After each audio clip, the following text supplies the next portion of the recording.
It's looking pretty good. So the first statement that Sajid Javid made today was a little confusing for many of us, but after a good question from Esther McVeigh, he clarified that both the mandate for the care home workers as well as the mandate being put into place for healthcare workers, that's NHS and the private sector, were going to be revoked. So none of those dates, February the 3rd or April the 1st, matter now.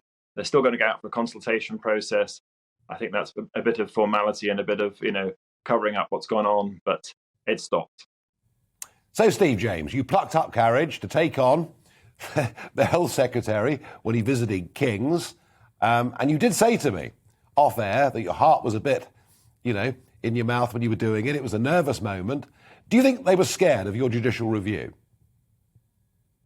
I don't know. I don't think they wanted to go through the judicial review process because I think they still want to be able to use mandatory vaccines in one area or another.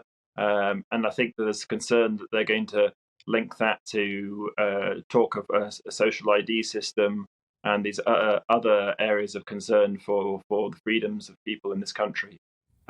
So there's a much, much wider picture, which we haven't really got to yet because we've been trying to work to protect 100,000 people's livelihoods.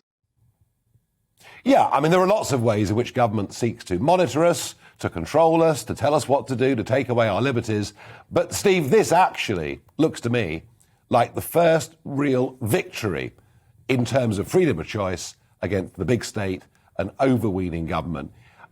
How are your colleagues taking this news? Obviously, those that are on your side will be delighted with the statement we've heard this evening. Are there others in the health service who are angry at you? I haven't had anyone be angry towards me so far, but it's only been a matter of an hour or so since the information's been released.